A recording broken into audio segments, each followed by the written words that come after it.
Vem cá, Rodrigão, para ombrear comigo nesse momento aqui, especial.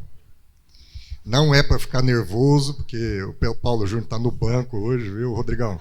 Então hoje você vai pregar para o PJ. Tá viu? fácil, né? Tá fácil, hoje aqui Beleza, o nível graça tá... e paz, igreja. Amém. Bom dia a todos. Glória a Deus. Irmãos, eu queria fazer uma introdução aqui sobre algo que a gente meditou de manhã, e aí eu quero ouvir o meu irmão aqui compartilhar. A gente teve um tempo essa semana, né, Rodrigão? Meio aleatório, né, assim... o Rodrigo me mandou uma mensagem, falou, pô, você está aí no escritório? Ele é meu vizinho, o escritório é em cima do meu. Aí ele desceu e era uma conversa de 5 minutos, acabamos conversando lá há um tempo longo, né, e conversamos sobre as coisas da vida, e muito bom, assim, né, a gente ter esse tipo de experiência na vida real, né, assim, com os nossos irmãos. Então a gente tem aqui esses relacionamentos na igreja, mas isso segue, né, ao longo da semana e encostando, né, nas coisas reais da vida, né. Eu acho que esse é o estímulo aqui, para que o nosso evangelho não se restrinja ao que a gente recebe e louva aos domingos, mas que isso se traduza nas nossas relações todos os dias. A gente tem a oportunidade aqui de fazer novas e boas amizades e elas seguirem ao longo da semana e enfim, da nossa vida mesmo, né. E assim, hoje de manhã a gente compartilhou algo a partir de uma experiência pessoal que eu vivi nessa semana, que foi meditar um pouco sobre essa nossa intencionalidade na relação com Deus, né? Muitas vezes a gente fica muito na superfície relacional com Deus. A gente não percebe que a gente entra num modo automático de uma relação com um Deus pelo peito que ele tem, né, Paulo Júnior? Assim, pela provisão que ele pode nos dar. E a gente não percebe que essa nossa relação acaba sendo uma relação muito, muito marcada pela religiosidade a partir da forma como que eu me aproximo de Deus para receber os benefícios que ele pode me proporcionar. E isso tem a ver com oração, né, com uma vida de oração, porque Jesus nos ensina a orar. Jesus orou. Ele trouxe a realidade ali de Deus como ele é e o homem como deve ser, né? Então, na vida de Jesus, a gente vê Deus como ele é, mas a gente vê também aquilo que ele fez como modelo do que a gente tem que fazer também. E era interessante como ele se retirava para orar frequentemente, constantemente. Essa era uma realidade, né, na vida de Jesus. E aí a gente se pergunta, será que Jesus fazia isso para pedir coisas para Deus? Né? E nós, né? Como a gente ora, como a gente encara a oração.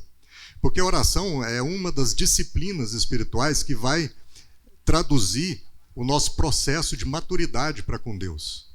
Para tirar a gente dessa zona cinzenta da religiosidade e entrar no círculo mais íntimo do Pai como filho e membro da sua família. A oração é esse mecanismo. E a oração deveria permear todos os aspectos da nossa vida. A gente deveria trabalhar orando. Nosso trabalho deveria ser, por si só, uma oração. Um texto conhecido de oração, quando Jesus ensina a oração do Pai Nosso, está lá em Lucas, no capítulo 11. Abre aí, por favor. Lucas 11, Jesus, depois de ensinar a oração do Pai Nosso, ele diz, a partir do verso 9, né, algo que se a gente lê e pega isso pelo lado muito religioso, a gente fica enganado. E aí a gente tem um conceito equivocado de oração e de intimidade com Deus. Ele diz, eu lhes digo, peçam e receberão, procurem e encontrarão, batam e a porta lhes será aberta, pois todos os que pedem recebem, todos os que procuram encontram, e para todos que batem a porta será aberta. Aí a gente fica todo animado, né? A oração é um amuleto, assim. Eu orei, o negócio... Né? Porque Jesus está falando, né? E ele segue dizendo, vocês que são pais, respondam. Se o seu filho te pedir um peixe, você vai dar uma cobra? Se ele te pedir um ovo, você lhe dará um escorpião? Aí a gente fala, pô, então eu vou pedir peixe, eu vou ganhar peixe, né? Eu vou pedir um ovo, eu vou ganhar um ovo, né? Jesus está falando isso. Pô, se você pedir um peixe, o pai vai dar outra coisa. Portanto, se vocês que são pecadores sabem como dar bons presentes a seus filhos, quanto mais o seu Pai do céu dará. Se a gente parasse aqui, se Jesus parasse aqui, era mandatório que o ensinamento dele era: se vocês pedirem ao Pai, ele dará as coisas que vocês pediram. Só que o texto segue, Jesus não para aqui. Olha só, se vocês que são pecadores sabem como dar bons presentes a seus filhos, quanto mais o seu Pai que está no céu dará o quê? O Espírito Santo aos que lhe pedirem. Mas ele não estava falando de coisas, ele não estava falando de peixe, de ovo, enfim, tradução daquilo que a gente leva como petição para Deus. Ele não está dizendo que a promessa não é bem relacionada àquilo que a gente pede, mas ao Espírito Santo que a gente certamente receberá. Percebe? Se a gente não compreende a oração como esse caminho de intimidade com Deus, a gente vai ficar muito numa dinâmica de uma vida quase como automática, né? É um modo de oração apenas de petições e súplicas.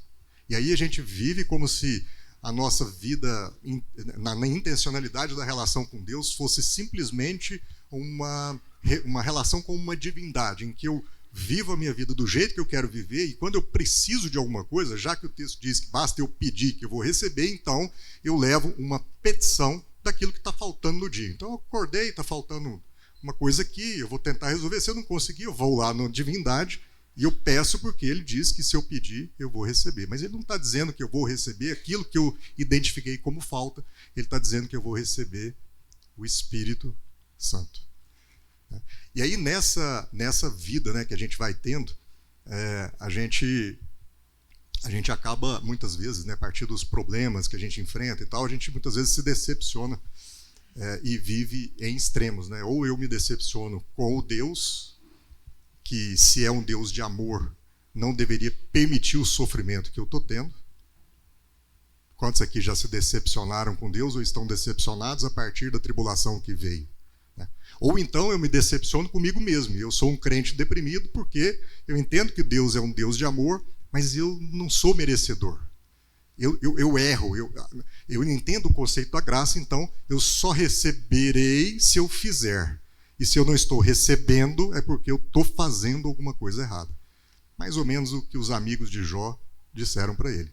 E é nessa crise, né, de relacionamento com Deus que eu queria convidar todo mundo a abrir lá no livro de Abacuque para a gente meditar sobre a forma como Abacuque traz em 3 capítulos uma dinâmica de oração, uma dinâmica de relacionamento com Deus, uma dinâmica de profundidade espiritual que afeta, que toca a vida real, que nos ensina no dia de hoje, para que a gente saia dessa vida medíocre e superficial de viver um relacionamento em modo automático, de simplesmente pedir e pedir e pedir para Deus, e entre no modo de relacionamento mais profundo, em que a gente chega diante de Deus como um filho chega diante do pai para poder ter conversas difíceis sobre os aspectos da vida. Foi essa a nossa conversa nessa semana, né, Rodrigo? Conversa de dois pais sobre os seus filhos. Então, a gente repartia como os nossos filhos trazem as questões para nós e como nós podemos orientar e afetar os nossos filhos. E a partir da história de Abacuque, eu queria convidar a gente a meditar sobre isso. O livro de Abacuque é uma oração, mas é uma oração dividida em 4 estágios.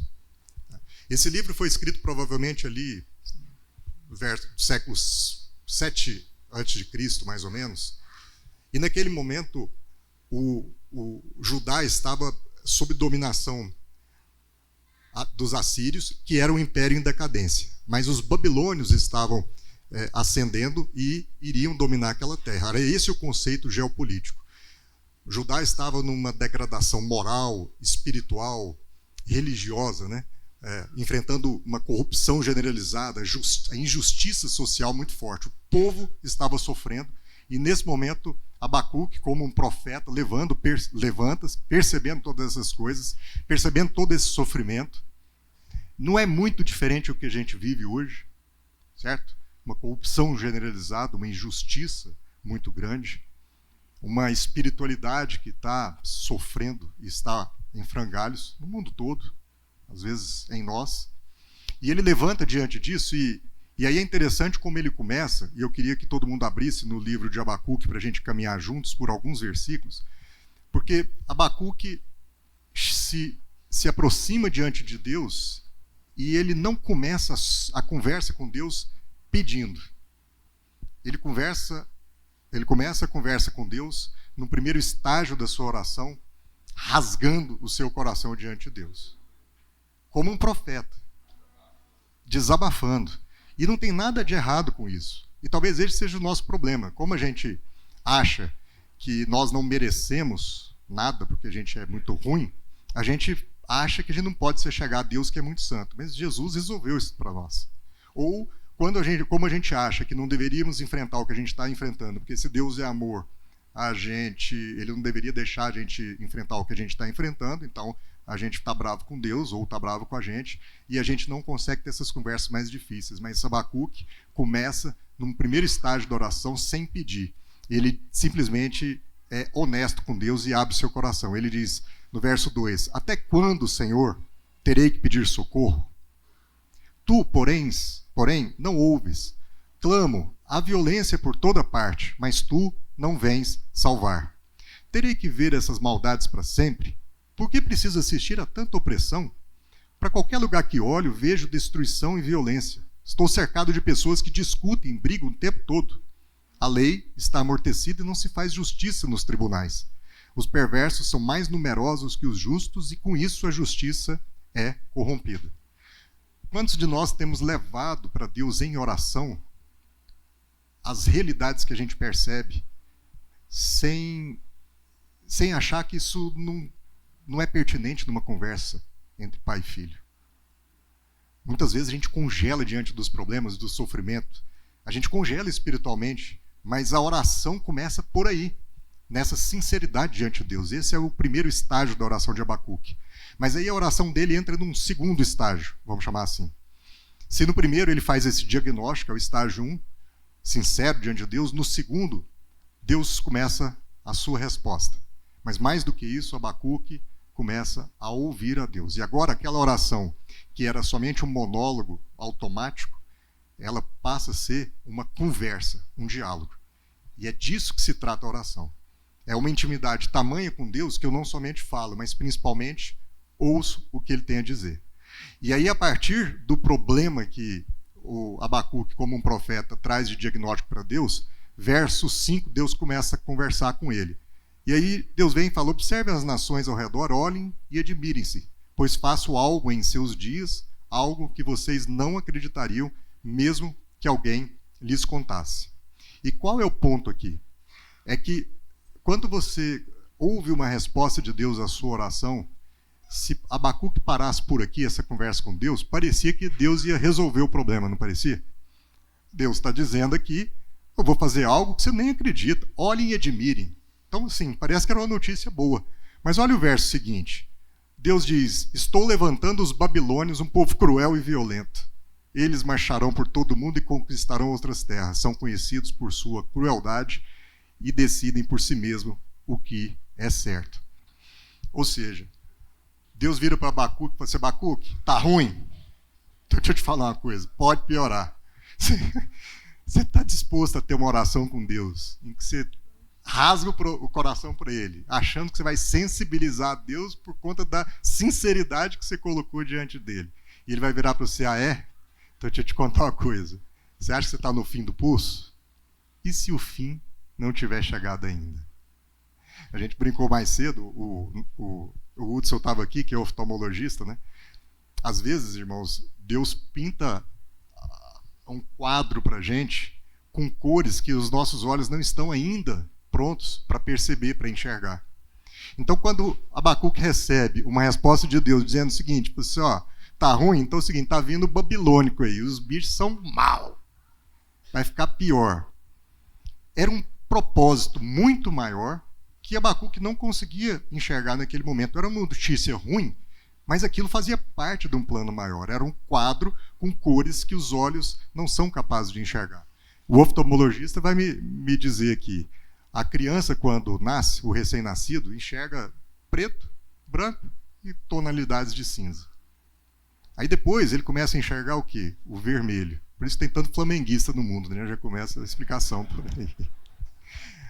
Aí depois de 4 meses por ali, ele começa a ter mais percepções, aos 8 ele já começa a ganhar. Então, assim, no começo, as coisas que a gente vê não estão completamente nítidas e identificáveis.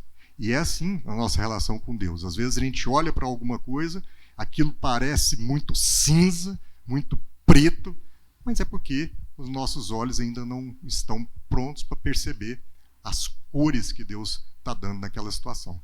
E aí, o Abacuque começa, então, nessa fase, a meditar e aprender o que Deus está dizendo para ele.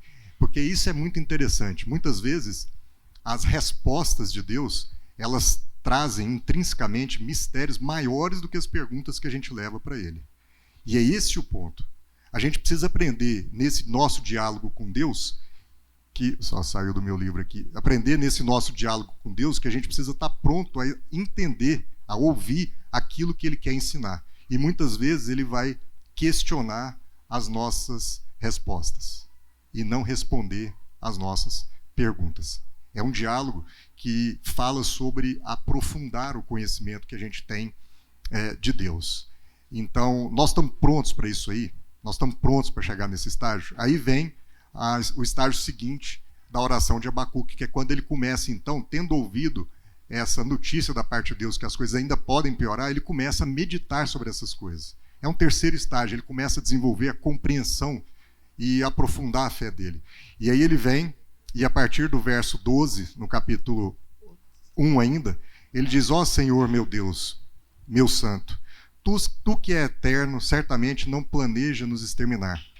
Ó Senhor, nossa rocha, enviaste os babilônicos para nos disciplinar como castigo por nossos pecados. Mas tu és puro e não suportas ver o mal e a opressão. Permanecerás indiferente diante desses traiçoeiros? Ficarás calado enquanto os perversos engolem os que são mais justos que ele? E nesse estágio, a gente percebe que Abacuque tem dúvida acerca das coisas, mas a dúvida dele é exatamente o solo no qual a fé dele vai ser desenvolvida. Ele começa a sinceramente escrutinar aquilo que é o coração de Deus a partir do que Deus traz de resposta. E está tudo bem.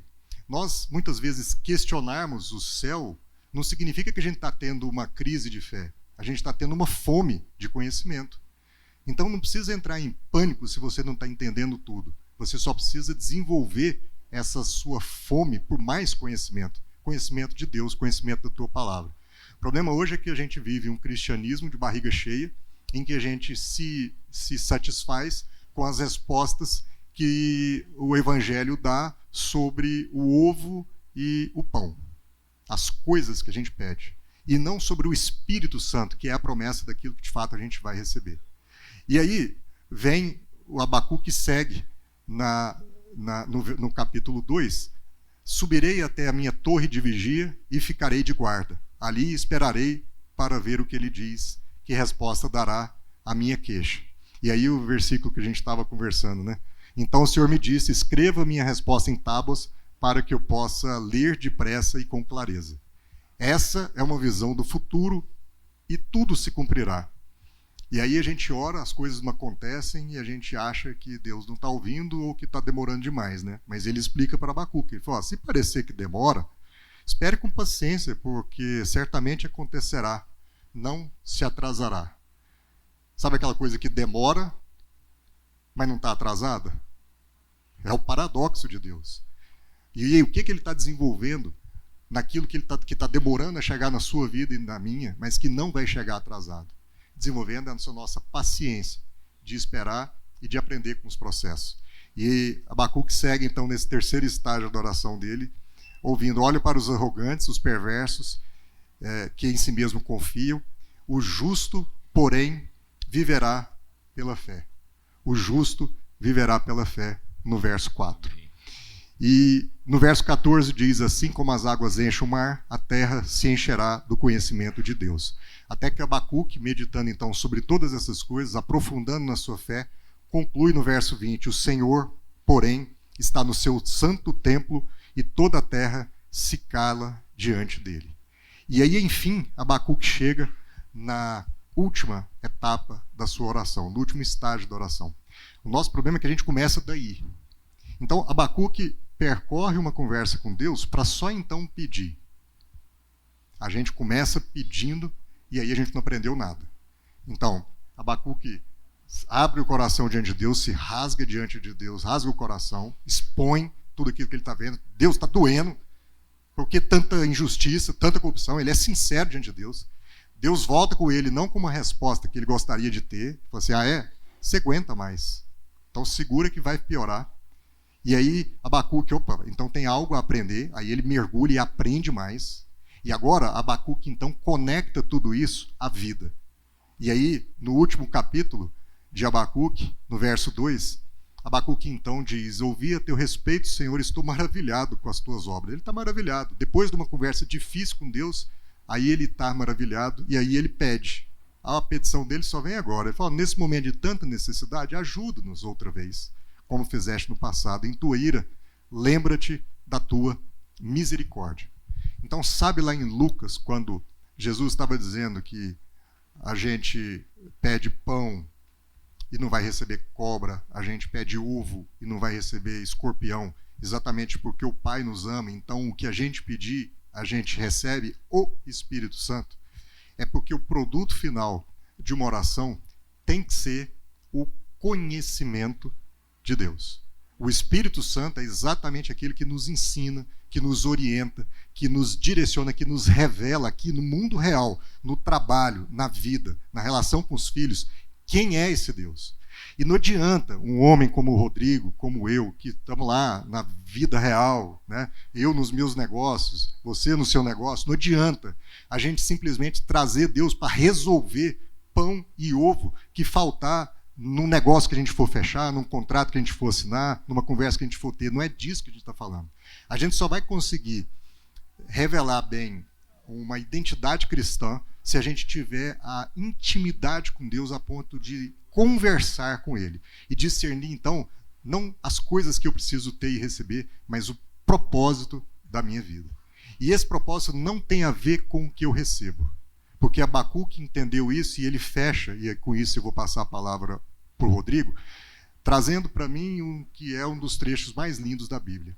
A oração de Abacuque, no verso 17 do capítulo 3, é: ainda que a figueira não floresça, ainda que não haja frutos nas videiras, ainda que a colheita de azeitonas não dê nada e os campos fiquem vazios e improdutivos, ainda que os rebanhos morram nos campos e os currais fiquem vazios, ainda que eu peça ao Senhor, Deus, mais recursos financeiros, e o Senhor não me dá, ainda que eu peça para o Senhor saúde, e o Senhor não me dá, ainda que eu peça para o Senhor uma esposa maravilhosa, um marido maravilhoso, e o Senhor não me dá, ainda que eu esteja com dificuldade, nós, como casal, estejamos com dificuldade de engravidar, de ter filhos, o Senhor não dá esses filhos, ainda assim, ainda que todas as minhas orações não sejam respondidas do jeito que eu acho que vão ser, em que eu obtenha do Senhor o ovo e o pão que eu estou pedindo, ainda assim exultarei no Deus da minha salvação.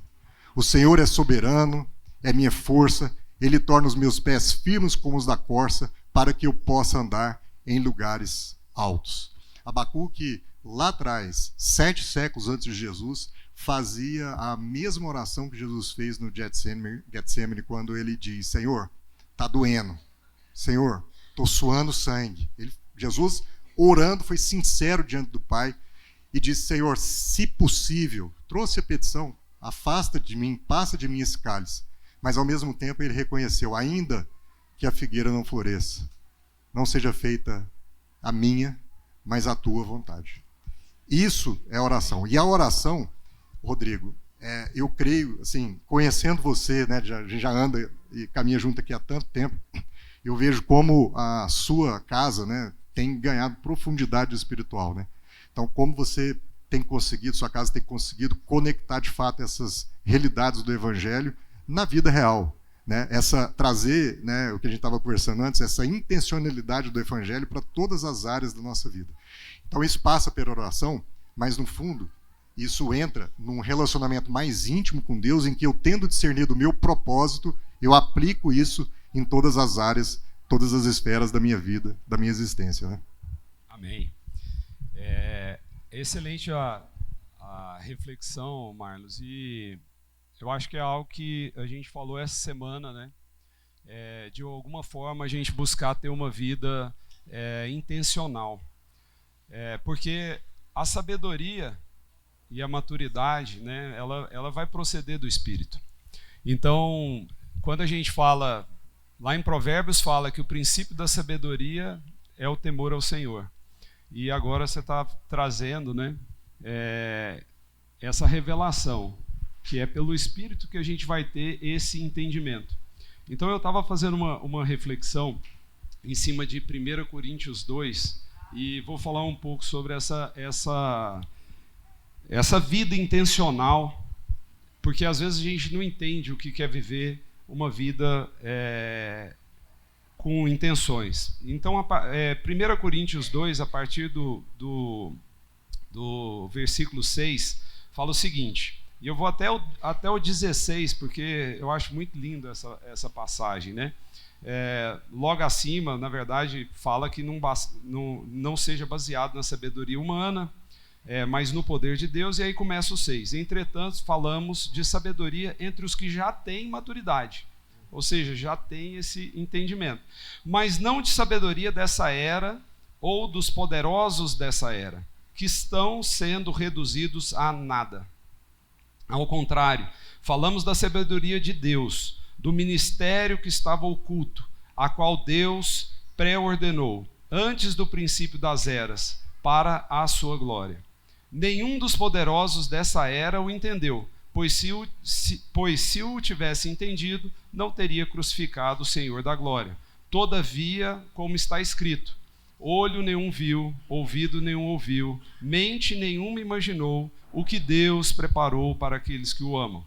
Mas Deus o revelou a nós por meio do Espírito. O Espírito sonda todas as coisas, até mesmo as coisas mais profundas de Deus. Pois quem conhece os pensamentos do homem, a não ser o Espírito do homem que nele está? Da mesma forma, ninguém conhece os pensamentos de Deus, a não ser o Espírito de Deus. Nós, porém, não recebemos o Espírito do mundo, mas o Espírito procedente de Deus, para que entendamos as coisas de Deus, as coisas que Deus nos tem dado gratuitamente. Delas também falamos, não com palavras ensinadas pela sabedoria humana, mas com palavras ensinadas pelo Espírito, interpretando verdades espirituais para os que são espirituais. Quem não tem o Espírito não aceita as coisas que vêm do Espírito de Deus, pois lhes são loucura e não é capaz de entendê-las, porque elas são discernidas espiritualmente. Mas quem é espiritual discerne todas as coisas, e ele mesmo por ninguém é discernido. Pois quem conheceu a mente do Senhor para que possa instruí-lo? Nós, porém, temos a mente de Cristo. Eu acho essa passagem fantástica, porque ela é muito reveladora, né? Cada um tem os seus próprios pensamentos e são seus, porque é o Espírito que está em você. Mas para entender os pensamentos de Deus, a gente requer do Espírito do Senhor para ter esse entendimento. E como você começou falando, Jesus, ele exercia ali a disciplina da oração. Jesus era disciplinado. Ele orava, jejuava, e ele também foi disciplinado quando ele estava angustiado, falando, passa de mim esse cálice, mas mesmo assim ele foi lá cumprir o seu propósito. Então, de alguma forma, Jesus, ele sabia o que fazia, o porquê fazia e para quem ele fazia. E a gente, como vocês viram aqui, nós temos a mente de Cristo. Você já parou para raciocinar sobre esse último versículo? A mente, ela é a fonte da ação. Se você tem, então, a mente de Cristo, você tem que buscar ter a mesma intencionalidade de Cristo. E é muito interessante a gente ver que os nossos pensamentos, é eles que vão nos levar a essa intencionalidade. E a preocupação com os pensamentos, ela acontece, inclusive, através de Paulo, ali no capítulo 4, versículo 8, lá de Filipenses, que fala o seguinte: para que os nossos pensamentos sejam bons, justos, decentes, verdadeiros. É a preocupação da forma como a gente deve levar. Buscar ter essa vida mais intencional. Mas muitas vezes a gente se vê querendo mudanças. Querendo, igual você falou, receber o pão, né? Mas o que a gente tem feito para promover essa mudança? É aí que vem a reflexão. A gente critica, mas muitas vezes a gente não age. E muitas vezes nós estamos distraídos ou alienados com esse mundo. Quando eu falar em alienado, eu lembro de um livro que eu li, é bem bacana. É um livro antigo, então você tem que pensar lá naquela época. Ele foi escrito em 1938.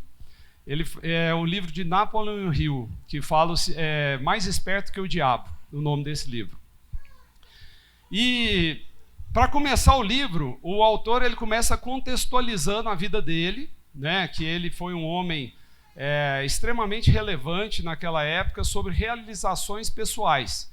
Ele foi braço direito de Roosevelt, de outros, Wilson, acho, outro presidente, e ele começou a fazer entrevistas com homens e mulheres naquela época. Ele começou em 1908, fazendo entrevistas com homens e mulheres de sucesso, para que ele pudesse, então, pagar a faculdade de Direito dele, etc. E aí, numa dessas entrevistas, ele teve com Carnegie, que era um dos homens mais ricos daquela época, em função da indústria do aço. E aí o cara falou, não entrevista só quem tem sucesso, não, entrevista quem não tem sucesso também. E aí você vai ter um entendimento. Aí, em função disso, ele escreveu lá sobre a realização, 17 princípios de realização e tá. Não é isso que eu quero me ater. Eu quero pegar a palavra alienados. E a palavra alienados tem uma descrição em 1938, na entrevista que ele estava fazendo com o diabo, e aí o diabo responde para ele, né? Eu tento alienar o ser humano. E o que é o alienado naquela descrição lá? É aquele que gasta mais do que ganha e, se tiver crédito, gasta ainda mais. Será que estamos no dia de hoje ou não? O alienado é aquele que não se move nem mesmo nos seus pensamentos para a ação. E um dia ele acaba tendo uma enfermidade, seja física ou imaginária, e depois ele busca a ajuda dos céus. Só depois. Foi a descrição da resposta do diabo na entrevista dele lá. Então isso me marcou, porque a gente às vezes vive de uma forma alienada. Quantos aqui, às vezes a gente realmente não passa horas na rede social, passando, e a gente não se dedica, às vezes, à palavra. Às vezes a gente se distrai com as coisas que a gente acha que é sucesso, porque é o que o mundo, às vezes, nos prega, e a gente se perde nisso. Essa é a reflexão, né? É interessante que todo mundo aqui conhece a lei da semeadura, né? Se eu plantar uma semente de mamão, vai nascer mamão. Morango, vai nascer morango. Mas o que é interessante é que quando a gente planta essa semente, no outro dia a gente vai lá regar. E no terceiro dia, se não nascer o morango ou o mamão, o que você vai fazer? Você vai persistir ou desistir? É físico. Aí você persiste. Aí uma hora nasce o mamão ou o morango. Só que é engraçado que a gente não se move em fé da mesma forma. E nas coisas espirituais, que inclusive rege sobre as físicas, a gente às vezes, a gente desiste muito facilmente. Eu abro a Bíblia, li o primeiro capítulo, não entendi nada, fecho. O milagre não chegou em 3 dias, eu desespero. As pequenas coisas, quando eu estou cansado, eu não oro, eu deixo para depois. A visita ao amigo para poder compartilhar algo que senti para falar, eu deixo para a semana que vem. E assim são as coisas no campo espiritual, né? Só que qualquer mudança, primeiro ela ocorre na transformação das nossas mentes, na renovação das nossas mentes, assim diz a palavra. Então a gente, esse passo, ele requer fé. E viver uma vida intencional significa o quê? Viver uma vida intencional é uma vida de propósito. Com propósito. Porque quando você tem intenção, você, na verdade, às vezes você tem um propósito no final. E é aí que a gente, muitas vezes, se perde. Então, ainda que você não viu, ainda que você não sentiu, o que estava falando no versículo 9 desse capítulo que eu li? Nem olhos viram, nem ouvidos ouviram, nem mente imaginou aquilo que Deus tem preparado para aqueles que o amam. Então, a gente, de alguma forma, tem que ser intencional mesmo.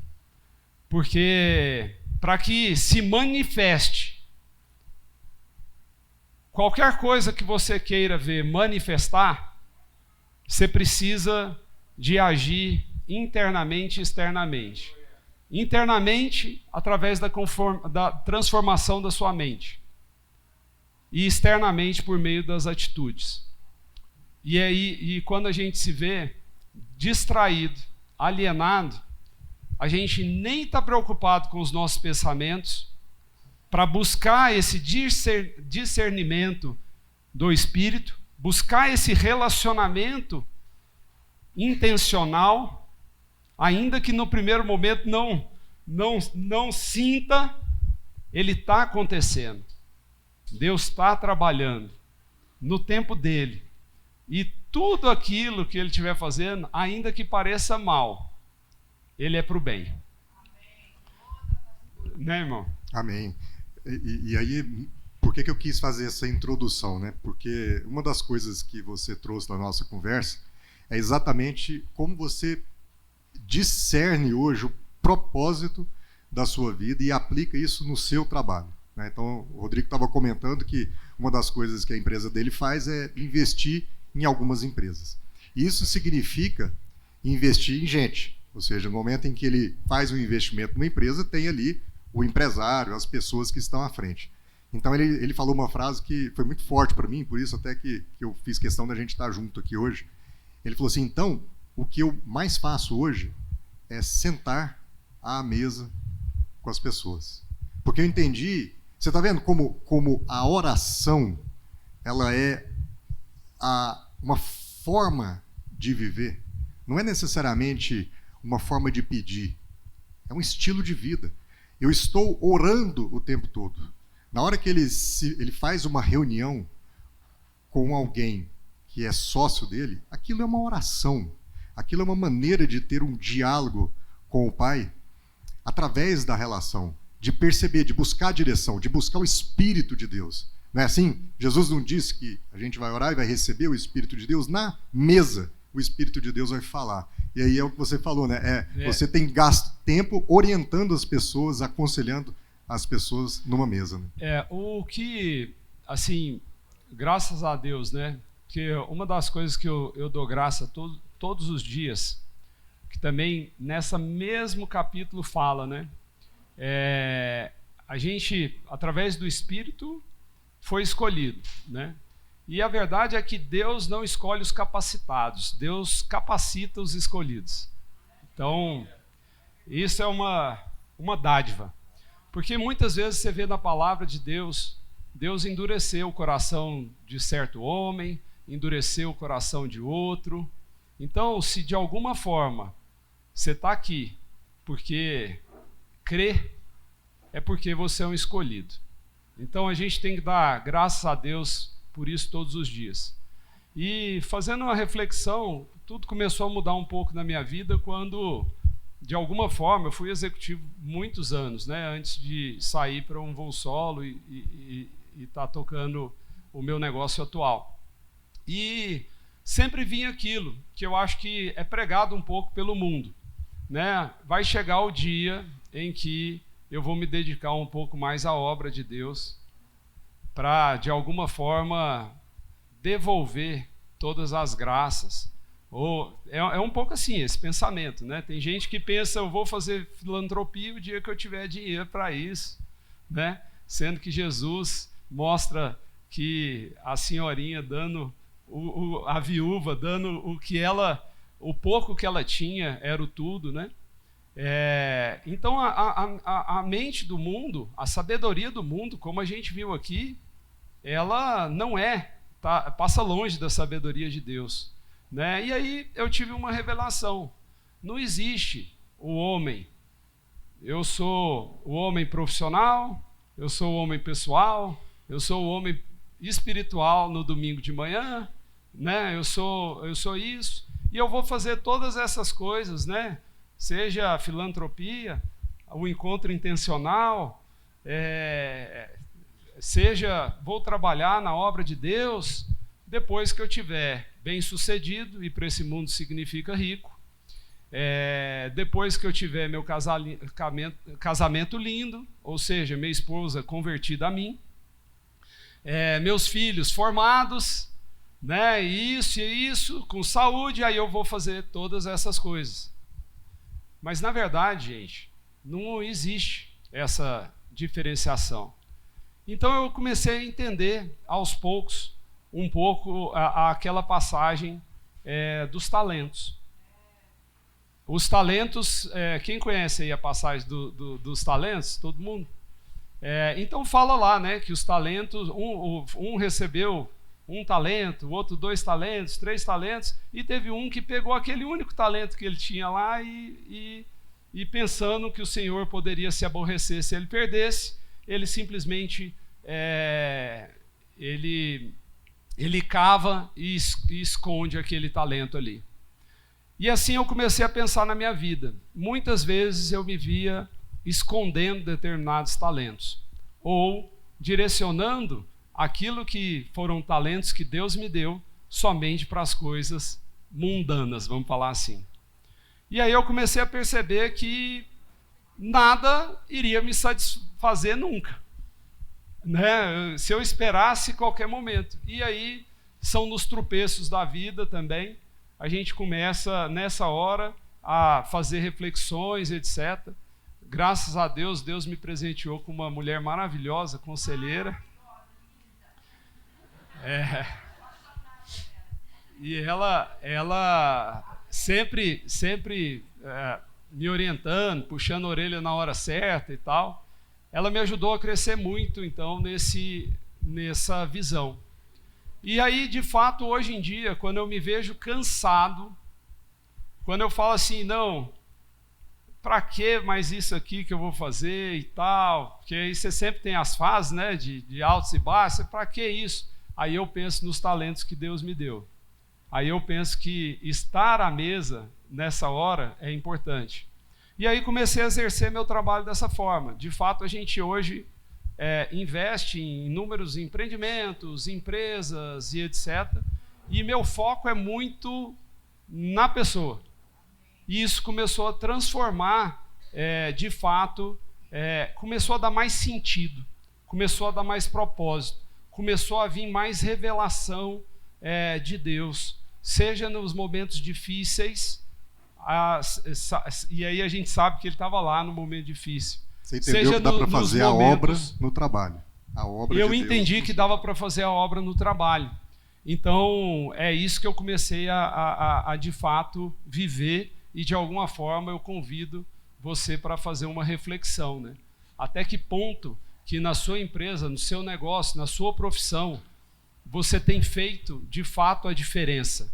Tem tido essa mente de Jesus? Tem tido esse mesmo caráter? Tem sido essa inspiração, né? E aí, de fato, aquilo que o PJ falou, eu achei, uma vez para mim, eu achei fantástico, né? É porque todo mundo vê uma pizza. E quando você vê essa pizza, que você começa a botar mais pessoas, ou etc., parece que vai sobrar menos pedaços da pizza. Mas na medida que você transforma o seu entendimento, na verdade, quanto mais pessoas, mais pizza. E aí as coisas começam a acontecer de uma forma maravilhosa. Amém. Eu quero convidar o PJ para essa mesa, mas, PJ, já fazendo um gancho aqui para você, um versículo marcante do texto de Abacuque é esse, né? O justo viverá pela fé. Então, está aqui um homem que vive pela fé. Amém. Ou seja, o testemunho dele é desse justo que vive pela fé. O problema nosso é que, quando a gente ouve esse versículo, aí a gente acha que o foco está no justo. Então, são as coisas que eu faço, porque eu sou justo. Então, eu procuro ser justo para entregar a minha vida a Deus. Mas, na verdade, é o inverso. O justo entregou a sua vida por nós. O justo que vive pela fé é o justificado pelo sacrifício de Cristo. Então não é que nós acertamos sempre, com certeza você erra várias vezes, mas isso não faz de você menos justo, porque a justiça não está em você, a justiça está na vida que foi derramada por você. Amém. O justo é o justificado pelo sangue do Cordeiro, e esse vive pela fé. No momento em que o Evangelho entrou profundamente na sua vida e afetou todas as esferas da sua existência, você é um justo que vive pela fé. Não é, PJ? Eu vou, enquanto o PJ sobe, vou só lembrar uma passagem. Eu já falei para alguns amigos no PG e tudo. Tem até um pedacinho do trailer daquele filme de Paulo. Ele é fantástico. Quando ele chega para o centurião lá, romano, o comandante romano e tal, e ele fala assim: tá vendo esse mar todo aí? Tô. O homem, ele pega um pouquinho dessa água do mar e ele passa a vida toda tentando segurar essa água em suas mãos enquanto vê ela escorrer entre os dedos. Já eu creio que vivo para essa imensidão do mar. E é isso que, de alguma forma, eu oro para que o Senhor revele a ti, revele ao seu coração. Revelar que a gente vive, na verdade, é para a imensidão do mar, e não para ficar segurando o pouco que cabe de água nas nossas mãos. Eu vim aqui só para dar um testemunho, por isso eu vou chamar comigo aqui outra testemunha. Vem cá, Lu.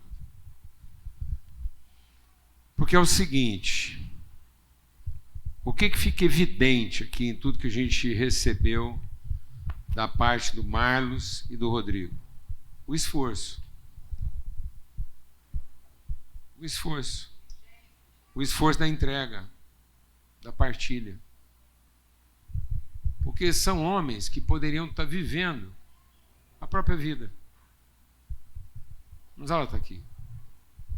Podia estar aqui sentado, fazer uma oferta, lavar a alma. E não precisava estar aqui sendo avaliado, sendo comparado. A desgraça ainda é a comparação.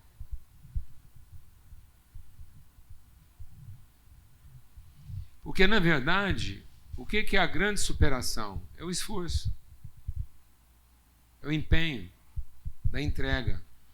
E as pessoas têm a tendência, às vezes, de se limitar ao aparente. Comparar o que o Marlos disse com o que o Rodrigo disse, se uma coisa combina com a outra, ou com o que o Paulo Júnior disse, ou quem foi que disse antes. Isso é de uma obviedade. Vou falar uma coisa para você. Isso um cachorro faz escolhendo a linguiça. Faro, o que interessa, uma minhoca tem. Correr porque é doce, a formiga já nasce sabendo. Furar buraco para encontrar o que quer, tatu faz. E depois é desalojado pela um inquilino mais forte que ele, que é a cobra. O grande segredo na vida de Isaac não foi a capacidade de furar novos poços. O grande segredo da vida de Isaac é que, em furando os novos poços, ele foi limpando os poços que o pai dele tinha cavado. Ele encontrou o sentido do conhecimento. Tem gente que só quer o benefício do conhecimento e vira um furador de buraco. Eu vou te falar um negócio para você. Fura os seus buracos e quando você não estiver aqui, os inimigos vão entulhar.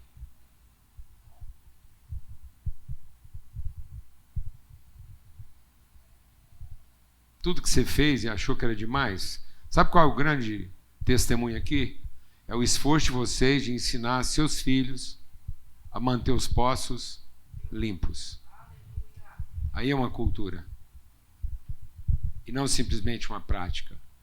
Nós não estamos aqui para ter uma tribuna onde cada um vem cá e cava a sua própria cisterna para você ver quanta água ela deu. A gente está aqui para ensinar uns aos outros, além de cavar o buraco, continuar o quê? Limpando os poços que foram cavados. Aí nós formamos uma cultura de responsabilidade, de empenho. Esse é o grande esforço. Porque tudo fura buraco. Até vegetal. Se você tiver um vegetal, sabe o que vegetal sabe fazer? O que um vegetal sabe fazer? Principalmente no inverno, furar buraco. Bactéria nasce sabendo o quê? O que uma bactéria sabe fazer? Um bicho de pé. O que um bicho de pé sabe fazer? Furar buraco. Para achar o que interessa. Sabe o que é o reino de Deus? Não é só furar buraco. É, em furando os buracos, compartilhar a virtude. E hoje a gente teve aqui uma aula de quem quer o quê? Testemunhar que está furando seus próprios buracos, mas quer manter os buracos que já foram furados, o quê? Limpos. Trazer a memória. Que aí é justiça. Isso é justiça. Por isso que o justo viverá da fé. Justiça não é o direito. Todo cara que persegue o direito de ter o que ele quer é um furador de buraco. E todo mundo tem o direito de furar seu buraco. Todo mundo tem direito de ir lá fazer sua própria cova. Até que o homem termina onde? Num buraco furado. Alguém foi lá e furou um buraco para ele. Amém, irmãos? Todo mundo vai ter direito a um buraco furado. Isso não é justiça. Justiça é manter a vida fluindo para que isso não seja um buraco, isso seja uma fonte. Não seja um depósito de entulho.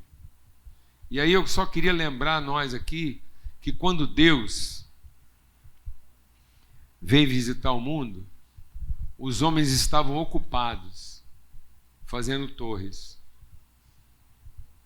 Só que é curioso, Babel era uma torre sendo construída a partir de um barro sendo tirado.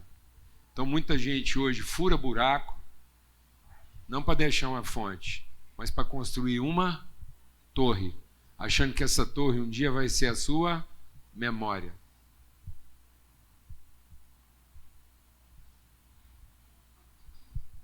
Muita gente querendo crescer, deixar uma memória. Sabe o que mais tem hoje na Europa? Buracos furados. Sabe em nome de quem? De Deus. Tem uma coisa que você encontra em tudo quanto é cidade na Europa: templo. Não falta templo, como não falta em Goiânia. Templos suntuosos, maravilhosos. Por que você acha que aqueles templos da Europa foram tão grandes? Hã? Por que eles eram tão bem feitos? Faltava dinheiro para a igreja? Não. Faltava criatividade? Não. Faltava inventividade? Esses painelzinhos aqui, ó, isso aqui é uma imitação brega. Brega. Você quer ver um trem bom mesmo? Você vai lá na Europa, você vai ver isso assinado por Da Vinci.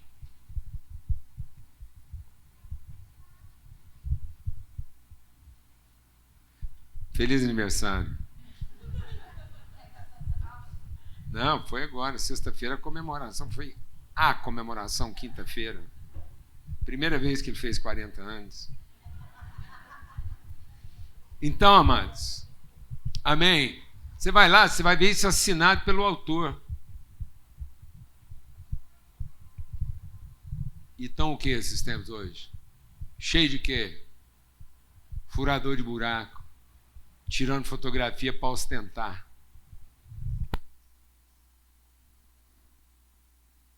Amém, amados? Não é isso. Nunca foi isso. E aí a gente fura buraco para levantar a torre, achando que Deus um dia vai se lembrar da gente só por causa da torre que a gente levantou. Então, obrigado hoje pela aula. Sabe de quê? De empenho. De compromisso. Viu, Rodrigo e Marlos? Obrigado porque hoje vocês deram uma aula de paternidade, de responsabilidade. Vocês estão aqui pelos seus filhos, estão aqui pelo Lucas. E aí o Lucas chega aqui, cadê o trem, velho? Vamos vender. Aproveitar a palavra dos homens aqui e faturar. Amém. O cara que...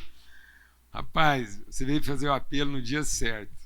O cara que mexe com investimento em empreendimentos.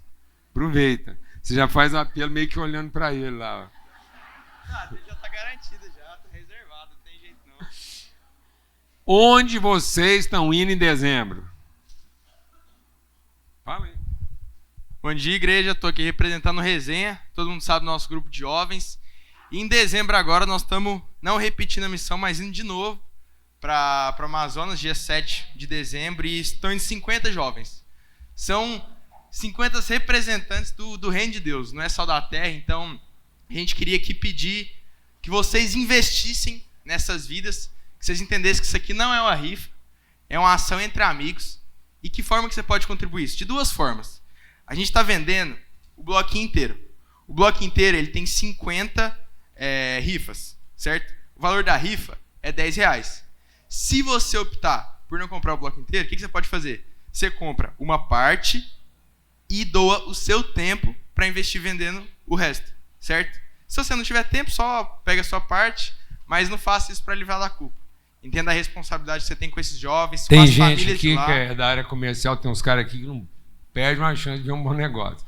Seguinte, se você comprar o bloquinho inteiro por R$500 e quiser pôr uma comissão em cima, você pode vender a 11. Os comerciantes aí, ó. Não tem problema não, pode. Você está autorizado a vender por 11. Não estou brincando. Tem gente que também que é religioso, é sério, acha que nós tudo aqui é meio doido, acha que rifa é do capeta. E é o seguinte, então, se você acha que rifa é um trem endemoniado, que a igreja não tinha que mexer com rifa, você faz o seguinte, você vai lá, compra tudo e queima. E não deixa esses meninos, no pecado. Amém. Você, pelo amor de Deus, você tem condição de libertar esse menino do engano, do pecado, você faz isso hoje, compra o pacote e liberta. Amém? Já estou de olhos em um aqui agora. Pronto, entendeu? E, por favor, vocês estão entendendo o recado? Por isso que eu quis só dar o testemunho. Fica lá perto deles, lá. É isso. Essa é a mensagem. Nós temos compartilhado com esses jovens a não serem furadores de buraco e levantadores de torre. Deus, quando vem ver aquela torre, o povo achando que Deus ia elogiar. Amado, nada distrai mais a gente do que a nossa própria salvação.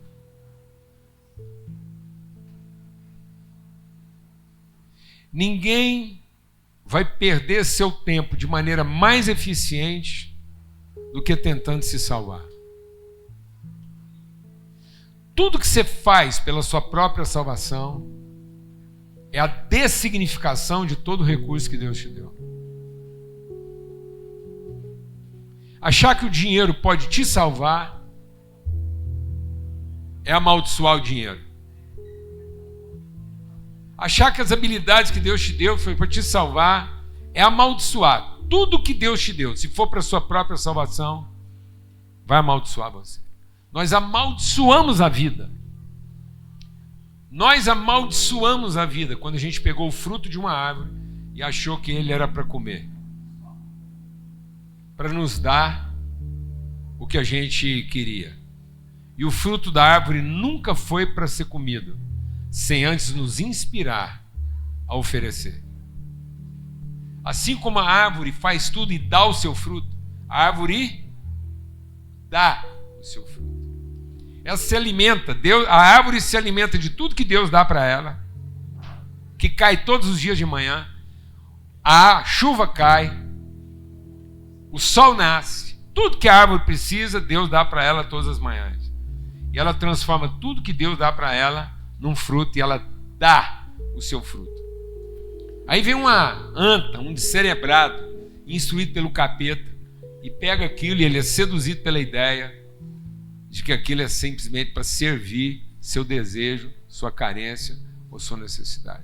Eu estou aqui diante de árvores frutíferas que olharam para a vida e não se conformaram em ser comedores de fruto, mas assumiram a responsabilidade de ser gerador de fruto. Porque tudo aquilo que é para a sua própria salvação vai amaldiçoar você. Não faça nada como quem precisa ou quer se salvar, mas faça tudo como quem, tendo sido salvo, agora pode materializar isso em favor das outras pessoas. E estão aqui gerações, ó. Nossos jovens, a gente não ensina os jovens aqui. A gente não quer que os nossos adolescentes se reúnam para serem salvos. Nós não estamos fazendo reunião de jovens aqui para salvar. Pastor, nós precisamos salvar nossos jovens. Quer salvar nossos jovens? Enche eles de responsabilidade. Precisa ir para a rua pensando em responsabilidade.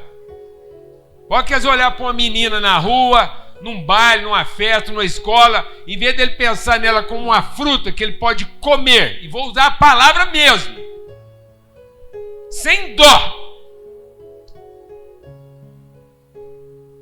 Em vez dele olhar para ela como uma coisa que ele pode comer para satisfazer seu apetite e salvar ele das bagunças que ele está vivendo, ele assumir a responsabilidade de ser o guardador dela. Reunião de reza, reunião de estudo bíblico só, não vai salvar nossos jovens. Se eles não assumirem o quê? Responsabilidade.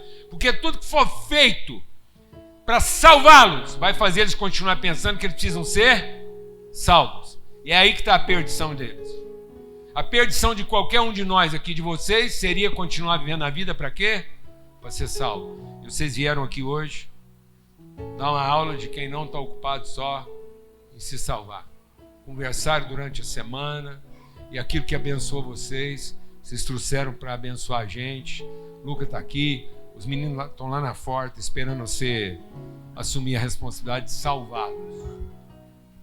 Ou do mal, porque rifa não é de Deus, ou de um trabalho prolongado, fazendo o trabalho deles ficar mais curto para poder se ocupar daquilo que realmente interessa e não de ficar lá levantando recurso, porque o recurso já foi levantado. Glória a Deus. Aleluia, graças a Deus. Coloca aí também o nosso Pix aí, porque pensa um período desafiador para nós aqui. Vai chegando no final de ano aqui, todas as nossas responsabilidades são duplicadas. As básicas, tudo que a gente tem de básico aqui é duplicado. Por isso nós não estamos aqui pedindo a sua oferta. Oferta a gente não pede, porque se a oferta tem que ser espontânea. Não estamos aqui pedindo seu dízimo, porque dízimo é taxa. Então nós estamos aqui apenas lembrando todos nós da sua responsabilidade. E vou te falar para você, o desafio está grande. Nós estamos cortando a carne. Quem tem responsabilidade aqui nessa paróquia aqui, corta na carne para ver a coisa acontecer sem medo de ser feliz. Estou te dando o meu testemunho.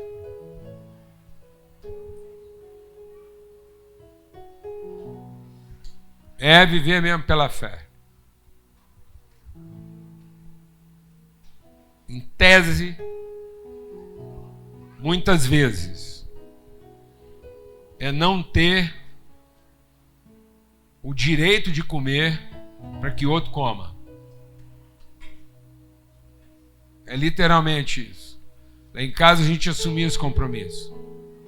E às vezes impor para nós mesmos algumas privações, não estou falando de comida, mas para poder garantir que outros comam.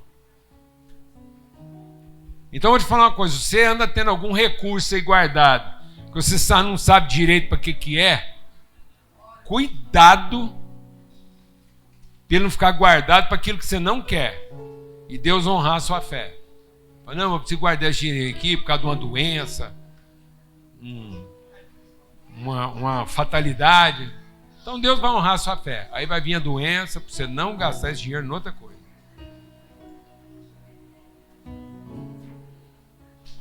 O justo viverá da fé. Se ele está guardando o dinheiro por causa de uma doença, de uma desgraça, então você pode ter certeza que está chegando, Deus está arrumando uma desgraça boa lá, para você não perder seu dinheiro. Uma doença cara. Não, isso é terrorismo, não, isso é fé. Eu prefiro guardar meu dinheiro para outras coisas, amado. Glória a Deus.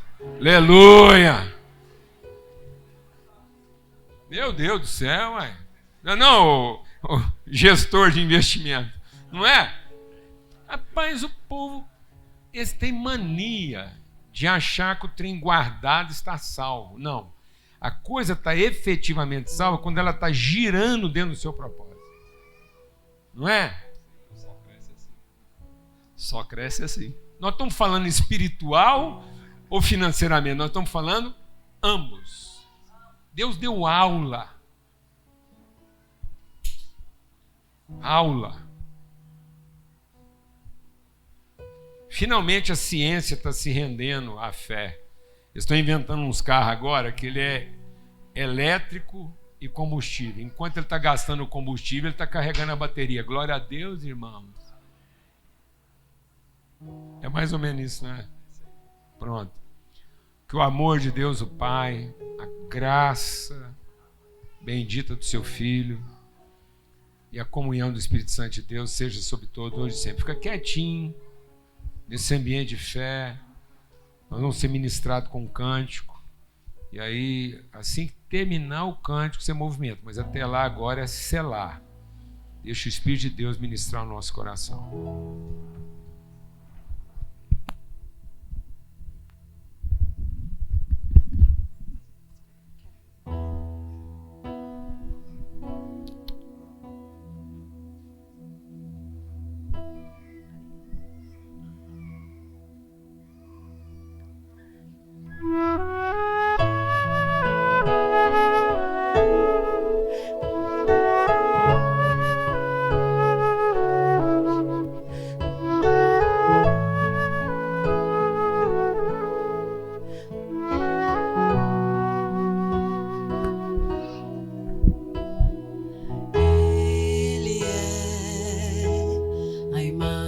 Do Deus invisível,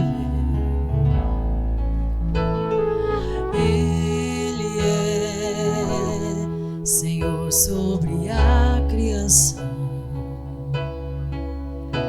pois nele foram criadas todas as coisas nos céus e na terra, sejam tronos soberanias, poderes ou autoridades. Ele é antes de tudo e a todos sustenta pela palavra.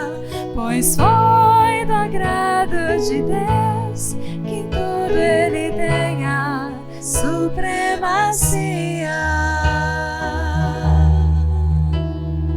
Ele é o resplendor da glória do Pai. Ele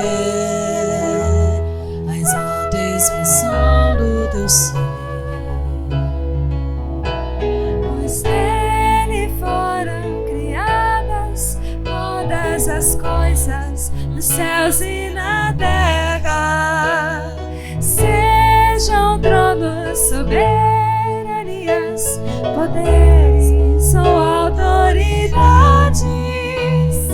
Ele é antes de tudo e a todos sustenta pela palavra, pois foi do agrado de Deus em tudo Ele tenha supremacia.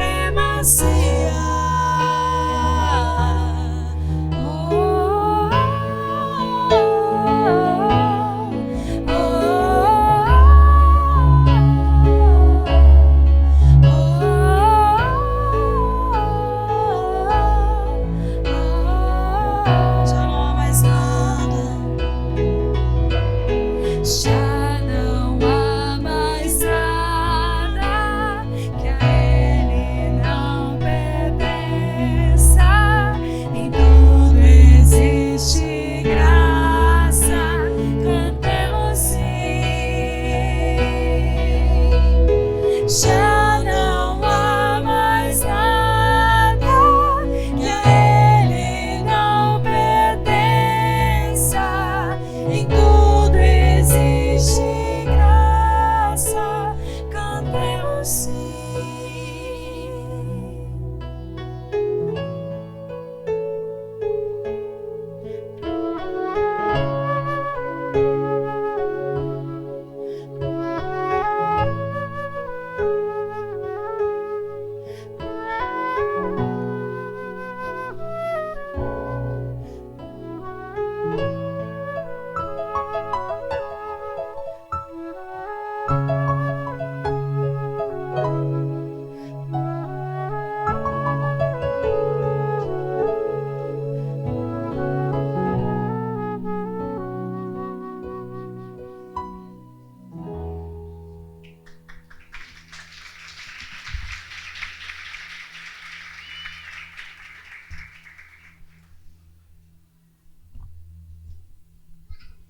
Amém, irmãos. Boa semana. Só 2 avisos antes. Segunda-feira, a partir das 8 horas da noite, aqui nesse auditório, a gente vai ter um tempo de oração por um projeto novo da Sal da Terra. A gente convida todos a estarem aqui conosco, exercendo aí, a oração. E além disso, dia 9 de dezembro, nós vamos fazer o Summit do Fio do Bigode. A gente vai ter o Fábio da Startse, o Thiago da JBS, né, Júnior? Então, levanta aí, Juninho. Quem dos homens aí ainda não fez a inscrição, procura esse menino aqui, dia 9 de dezembro. Boa semana, Deus abençoe a todos.